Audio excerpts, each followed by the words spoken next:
Ici Noémie Rondeau ce soir au Téléjournal. Rencontre des premiers ministres en Nouvelle-Écosse. La santé et les logements au cœur des discussions. Puis Scott Moe réitère sa déception quant à l'abolition de la taxe carbone. Largely outside of Quebec, that policy has been at least attempted to be provided fairly across the nation. No one can say that today. Les autorités américaines abandonnent les 2 chefs d'accusation portés contre Dan Walker. Et des acteurs du milieu de l'éducation s'inquiètent de la hausse de la violence dans les classes. On remarque, pas juste au sein de notre conseil, mais un peu partout dans la province, une augmentation dans le taux de violence au sein des salles de classe.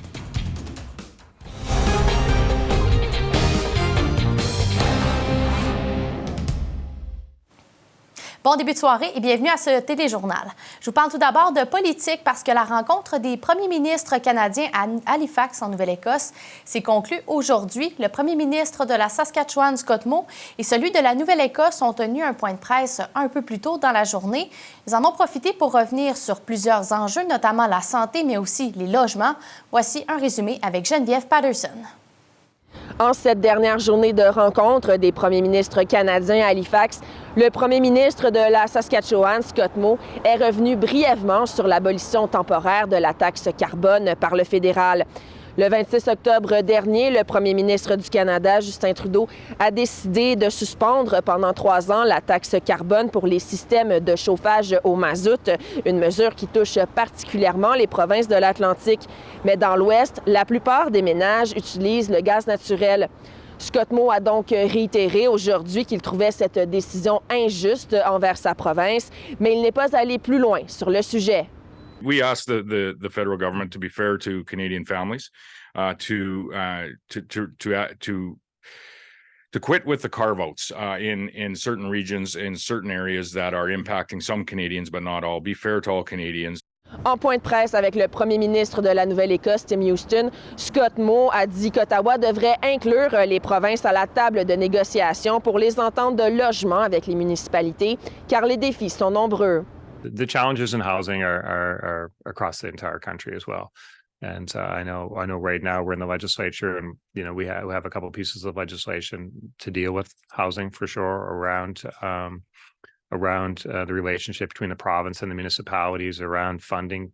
Scott Moe et Tim Houston ont aussi parlé des enjeux dans leur système de santé respectifs. Et les ministres affirment vouloir plus d'entraide et plus de partage de savoir entre les provinces. Let's ensure that we are respecting one another as a province, focusing on training, focusing on recruiting globally into our nation and building not only strong provincial levels of care and methods of care, but together by each of us strengthening our provincial health care systems, we thereby are strengthening health care nationally. Les premiers ministres canadiens étaient réunis à Halifax depuis dimanche et leur rencontre s'est terminée aujourd'hui. Ici Geneviève Patterson, Radio-Canada, Saskatoon. Suivi dans le dossier de Dan Walker, maintenant, les autorités américaines ont décidé d'abandonner les accusations qui pesaient contre elle, soit pour fraude d'identité et pour avoir franchi la frontière avec de fausses pièces d'identité. Cette décision a été prise parce que Dan Walker a plaidé coupable aux 3 chefs d'accusation qui pesaient contre elle au Canada. La semaine dernière, à la Cour provinciale à Saskatoon, elle a plaidé coupable d'avoir enlevé son enfant, d'avoir donné une fausse déclaration relative à un passeport et de possession de documents contrefaits avec l'intention de commettre une infraction. Une peine d'emprisonnement avec sursis de 12 mois et une période de probation de 18 mois ont été demandées par la Couronne et la Défense dans ce dossier. Les enseignants de la Saskatchewan s'inquiètent des conditions difficiles dans leur salle de classe, selon un sondage de la Fédération des enseignants de la Saskatchewan mené auprès de leurs membres. 35 des répondants disent avoir été victimes de violences dans les 5 dernières années au travail.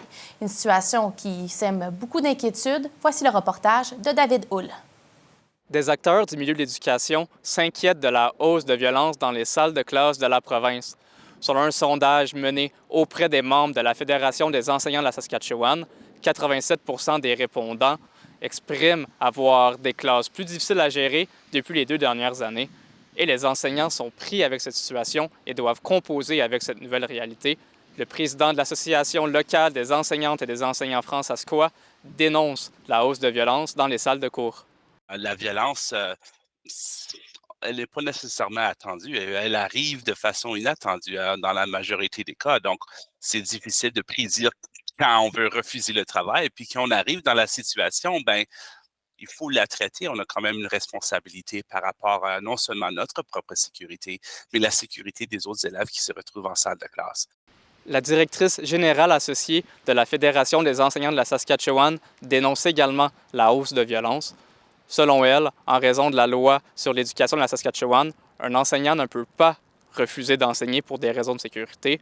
Il faut que cet enseignant aille voir la direction de son école afin de trouver des solutions. Et ça pose aussi un enjeu, bien sûr, pour un enseignant, une enseignante. Parce que là, ça se peut qu'il se sent vraiment mal à l'aise ou même en danger et qu'il se sent que les autres élèves sont en danger aussi, mais il y a une obligation de travailler pour essayer de mettre en place un plan. Les deux organisations considèrent que ce ne sont pas les enfants qui sont la cause de la hausse de violence, mais bien le manque de ressources dans les écoles. De son côté, le gouvernement provincial rappelle qu'il a investi 40 millions de dollars en juin dernier pour les divisions scolaires, dont 20 millions de dollars destinés au recrutement de personnel enseignant et au personnel de soutien. Ici David Hull, Radio-Canada, Regina.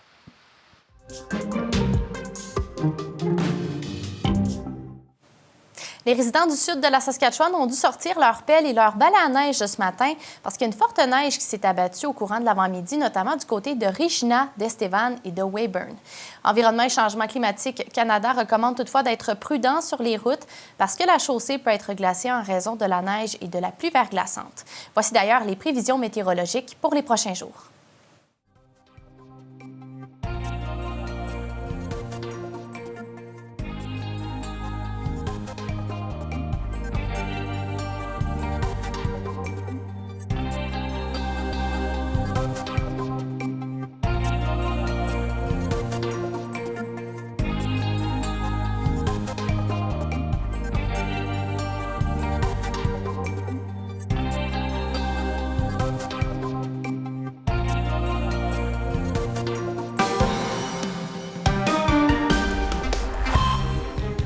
Plus tard au téléjournal, la fureteuse fransaskoise rencontre l'artiste de poterie Suzanne Robertson à son atelier et magasin récemment désigné comme un économusée. Et l'auteur-compositeur-interprète Bobby Basini se produit dès 19h ce soir au Artesian à Regina.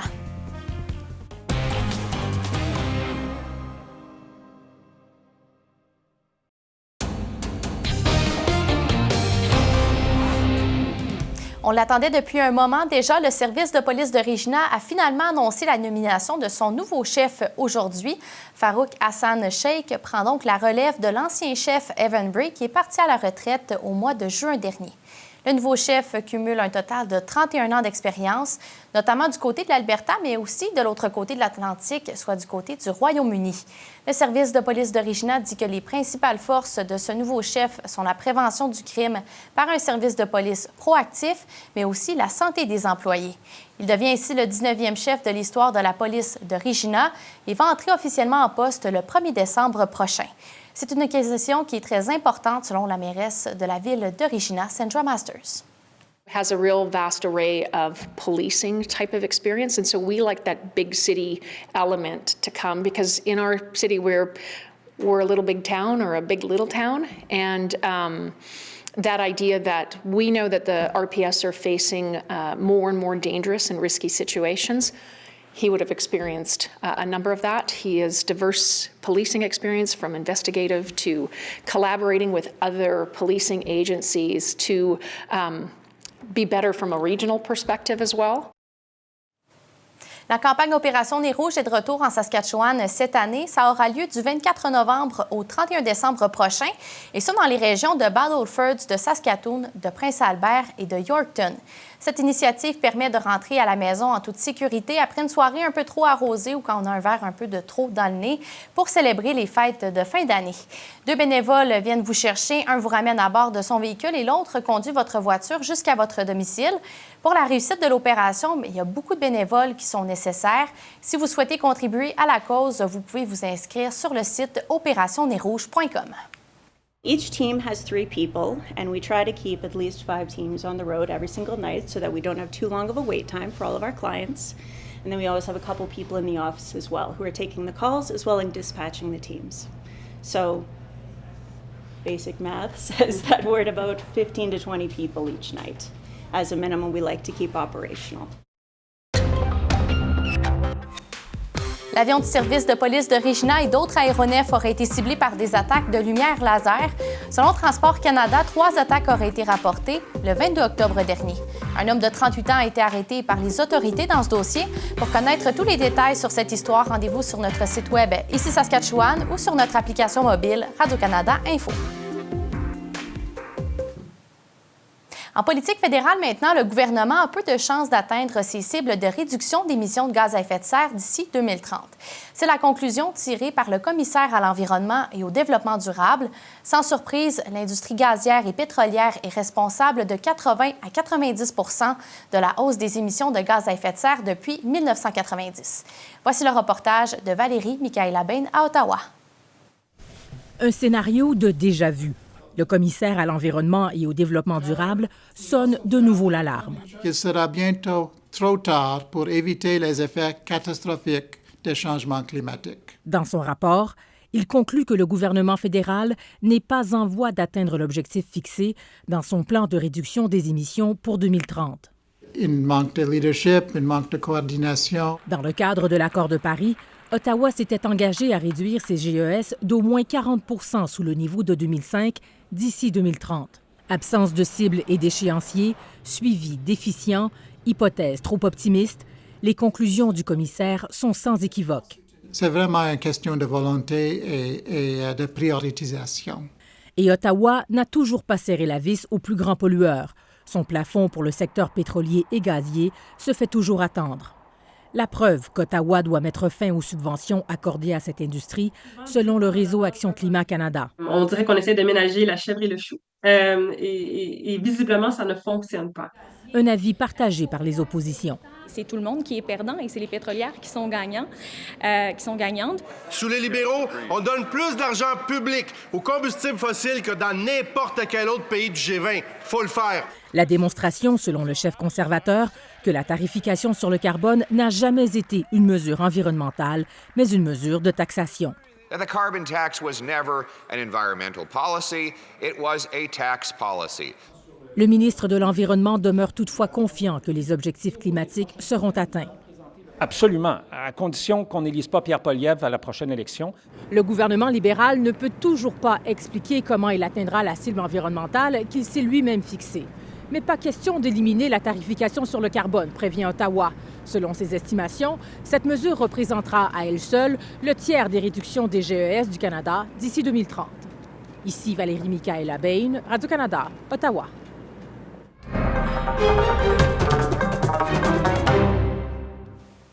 Suivi dans la guerre entre Israël et le Hamas du côté du Proche-Orient, un premier groupe de 59 Canadiens a finalement pu quitter la bande de Gaza aujourd'hui, et ce sur un total de 80 personnes ayant eu le feu vert pour sortir de la bande de Gaza. Les autorités ont bon espoir d'y arriver, mais toutefois le parcours est semé d'embûches pour les ressortissants. Le reportage d'Émile Lemieux. C'était un moment plus qu'attendu. Un contingent de Canadiens a pu quitter Gaza aujourd'hui, mais ce n'est qu'une petite partie des 450 ressortissants sur place. Évidemment, c'est des bonnes nouvelles qu'il y ait des douzaines de Canadiens, de familles canadiennes qui ont pu sortir par la porte Rafah, mais il y a beaucoup de travail encore à faire. Le fils de Wada Al-Rayes, ainsi que sa conjointe et son enfant de 8 mois, font partie des évacués. Le chemin de ceux qui arrivent au passage de Rafah, dit-il, est complexe. They're not done yet. They're not done yet, okay? Because you can imagine probably, I don't know, hundreds of people. It's not just Canadians, by the way. Yeah. There are a lot of other nationalities, okay? So they have, you know, I mean, they have to go through a lot of paperwork, a lot of scrutinies as well from the Egyptian authority.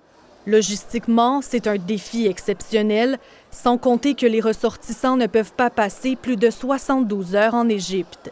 Une fois arrivés ici au Caire, on va leur donner accès à des chambres d'hôtel accès à des repas également, des soins médicaux. On va leur donner la chance de venir nous rencontrer à l'ambassade. Puis une fois qu'ils sont prêts à voyager, on va leur faire rencontrer un agent de voyage. Et l'agent de voyage va pouvoir leur permettre de préparer leur retour au Canada. Mais le Canada arrivera-t-il à faire sortir rapidement l'ensemble de ses citoyens? Plusieurs autres Canadiens qui sont présentement en Gaza seront en mesure d'être évacués au cours de la prochaine semaine. L'ambassadeur du Canada en Égypte tempère. Il y a environ 7000 étrangers qui sont dans la bande de Gaza, qui cherchent à venir du côté de l'Égypte. Ça va être un travail très ardu. Pour les familles, c'est un parcours semé d'embûches vers le Canada qui s'amorce, mais un énorme soulagement aussi. Ici, Aimée Lemieux, Radio-Canada, Montréal. Déjà un mois s'est écoulé justement depuis le début de cette guerre entre Israël et le Hamas qui avait commencé le 7 octobre dernier. Un mois plus tard, l'heure est au recueillement pour les Israéliens pour commémorer les 1400 morts, mais aussi les personnes qui ont été enlevées par le Hamas. Carla Oliveira nous propose un résumé de cette journée. Sur le coup de 11 heures, le silence et le recueillement. Ici à Jérusalem comme ailleurs en Israël, ils sont nombreux à commémorer ceux qui sont morts ou disparus le 7 octobre. Jusque dans les airs, avec l'invitation d'une agente de bord pour les passagers d'un vol vers Londres. Nous sommes si tristes, dit cette enseignante. Une de ses anciennes élèves fait partie des quelques 240 otages détenus par le Hamas. Leurs visages ont éclairé le mur de la vieille ville de Jérusalem hier soir. La libération de ces personnes est conditionnelle à un cessez-le-feu pour Israël. Benjamin Netanyahou l'a répété aujourd'hui à la télévision nationale après l'avoir dit sur les ondes américaines hier. Les soldats israéliens sont d'ailleurs arrivés à un point crucial de leur offensive.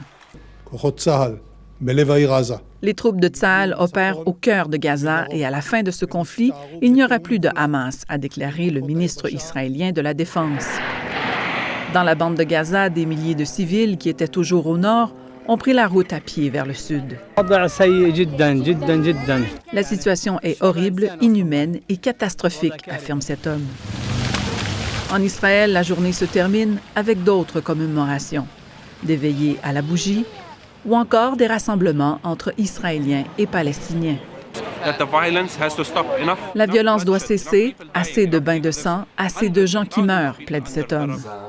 Les visages sont tristes, les larmes coulent, et la date du 7 octobre restera jamais gravée dans les mémoires. Ici Carla Oliveira, Radio-Canada, Montréal. My lords, pray be seated. Charles III a prononcé son tout premier discours du trône en tant que roi devant le Parlement britannique à Londres. Ce n'est pas la première fois qu'il se prête à cet exercice. Il l'avait fait l'an dernier au nom de sa mère, la reine Élisabeth II, dont la santé était déjà fragile à ce moment-là. Le souverain a ainsi exposé les priorités du gouvernement de Rishi Sunak. Londres veut octroyer notamment des licences pour des nouveaux projets pétroliers, un projet qui est controversé au Royaume-Uni. Le gouvernement veut aussi durcir les peines pour les meurtriers et les délinquants sexuels, en plus d'interdire progressivement la vente de cigarettes.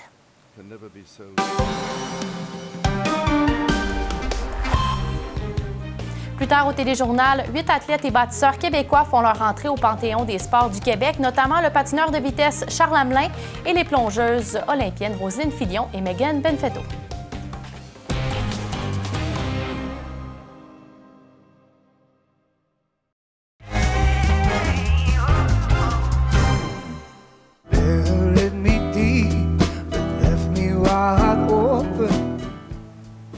L'auteur-compositeur-interprète Bobby Basini se produit au Artesian à Regina. Ça commence à 19h ce soir. Il achève donc sa tournée dans l'Ouest canadien pour présenter son 5e album intitulé Pearl. C'est un album sous le signe du renouvellement. L'artiste a mis fin à sa relation avec Universal Music Canada pour produire ce nouvel opus de façon indépendante. L'album, je dirais, je me suis quand même gâté quand même dans le sens que c'est un album quand même ambitieux comme premier album indépendant. Puis on a mis beaucoup de choses dessus. On a fait comme appel à des musiciens hyper talentueux au Québec. Puis il y a Antoine Gratton qui est arrangeur sur l'album pour les cordes. Il est raciste, ton chien. Il faut le tuer. Pour les amateurs de films francophones, la Bibliothèque municipale de Regina va accueillir du cinéma francophone dès ce jeudi à l'occasion de la Semaine nationale de l'immigration francophone. Le Conseil culturel fransaskois a prévu une sélection de 3 films au cinéma Dunlop. Le jeudi à 13h, les cinéphiles pourront découvrir le drame historique Chien blanc, une adaptation du livre de Romain Gary, mise en scène par Anaïs Barbeau-Lavalette. Plus tard dans la soirée, jeudi à 19h, le film Une révision de Catherine Terrien plonge les spectateurs dans les salles de classe d'un collège québécois. Et finalement, vendredi à 13h, Falcon Lake, le premier long-métrage réalisé par Charlotte Lebon. C'est un récit initiatique qui explore les aventures et les interactions d'adolescents au bord d'un lac. Le long de l'autoroute 15, à environ 80 km au sud de Saskatoon, on retrouve l'atelier et le magasin de poterie de l'artiste Suzanne Robertson. Sa poterie, souvent inspirée par la nature, est vendue partout au Canada. L'endroit a même été récemment désigné comme un économusée pour promouvoir et maintenir les arts, l'artisanat et les métiers traditionnels. La fureteuse fransaskoise Nicole Lavergne-Smith est allée faire un tour à son atelier. Depuis quelques années, un nouveau magasin attire les passants dans la petite communauté de Broderick, à environ 80 km au sud de Saskatoon. Bienvenue! Allô! Entrez! Merci! À l'intérieur, l'ambiance est chaleureuse et les étagères sont recouvertes de poterie. Et ça, c'est mon atelier et mon magasin. Cela fait maintenant 40 ans que Susan Robertson a suivi son premier cours de poterie. Une passion qui ne s'est jamais arrêtée depuis. En 2021, elle a même fait construire ce magasin et cet atelier pour pouvoir vivre uniquement de son art. Mon dream, c'est de die dans l'atelier. C'est ici, dans cet atelier, que des milliers de bols, d'assiettes et de tasses sont créés chaque année. Avec une employée à temps plein et d'autres à temps partiel, Susan a de la difficulté à répondre à la demande. Plus de 200 magasins à travers le Canada vendent ses créations. Ça, c'est Malign Lake. Admirer sa poterie, c'est faire un voyage dans chaque coin du pays. Mm-hmm. Ça, c'est Thunder Bay, Sleeping Giant. Musée Drumheller, Transportation Museum in New Brunswick, Nova Scotia. Originaire de l'Ontario, mais née de parents québécois, Susan n'avait qu'un français très limité lorsqu'elle était plus jeune. Des années plus tard, elle a voulu se réapproprier la langue, notamment en suivant des cours pour améliorer son français. Fière de son héritage, sa culture se retrouve même dans son art. And it's called Fleur de Wheat. Tout l'affichage ici est maintenant bilingue. Cet été, l'atelier de Susan a même été officiellement inclus dans le réseau des économusées qui promeuvent et préservent l'artisanat traditionnel. J'espère que beaucoup d'économusées vont exister ici parce qu'il y a beaucoup de talent ici. Pour Susan, cette reconnaissance est un moyen de faire valoir le talent qui se trouve dans sa province d'adoption qu'elle aime tant. Ici Nicole Lavergne-Smith, Radio-Canada, Broderick. 8 athlètes et bâtisseurs québécois ont fait leur entrée au Panthéon des sports du Québec. Parmi eux, il y a l'ancien capitaine du Canadien de Montréal, Vincent Danfous, mais aussi des athlètes qui ont excellé à l'international et aux Jeux olympiques, comme par exemple le patineur de vitesse Charles Hamelin et les plongeuses Roselyne Filion et Megan Benfetto. Ismaël Sy a assisté au gala hier soir. La cohorte 2023 du Temple de la renommée du Panthéon des sports du Québec est pour le moins exceptionnelle, avec entre autres Vincent Danfous, membre de la dernière équipe du Canadien de Montréal à remporter la Coupe Stanley et capitaine de 1996 à 1999. Il est accompagné d'une autre vedette sur glace, Charles Hamelin, et ses 6 médailles olympiques, dont 4 en or. C'est un immense honneur pour moi là, de faire partie de ce gang-là, de rentrer dans la grande famille du sport au Québec. Des experts sur neige font également partie de cette cuvée, comme la skieuse acrobatique Marie-Claude Asselin ou encore le sextuple olympien Jessie J. Anderson, champion en surf des neiges aux Jeux de Vancouver en 2010. T'as juste plus les podiums et les honneurs, donc que ça vienne comme ça, il y a un gros montant de nostalgie, je te dirais. La piscine n'a pas été oubliée. Les plongeuses Mégane Benfetto et Roselyne Filion sont aussi récompensées pour leur brillante carrière à la plateforme de 10 mètres. C'était impossible de faire notre entrée au Temple de la Renommée séparément. De venir boucler la boucle, je pense que c'est quelque chose de bien. C'est un honneur, ça nous fait chaud au cœur et on est vraiment contents. C'est sans oublier les deux bâtisseurs de cette cohorte, Jean-Paul Chartrand, une véritable icône médiatique dans le monde de la boxe québécoise, et Monique Lefebvre, une pionnière du sport adapté au Québec. Ça me fait un grand plaisir. Je trouve qu'on marque le coup pour le sport adapté. Et même s'ils proviennent tous de terrains de jeu bien différents, ces 8 personnes ont tous un point commun. Ils ont contribué à inspirer la prochaine génération d'athlètes québécois. Ici Ismaël Cyr, Radio-Canada, Montréal.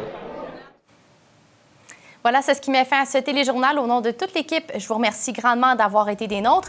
Pour rattraper toute l'actualité d'aujourd'hui ici en Saskatchewan, rendez-vous sur notre site web Ici Saskatchewan ou encore sur notre application mobile Radio-Canada Info. Demain, retrouvez ma collègue Zoé Klein qui sera des vôtres. Je vous souhaite de passer une très belle soirée.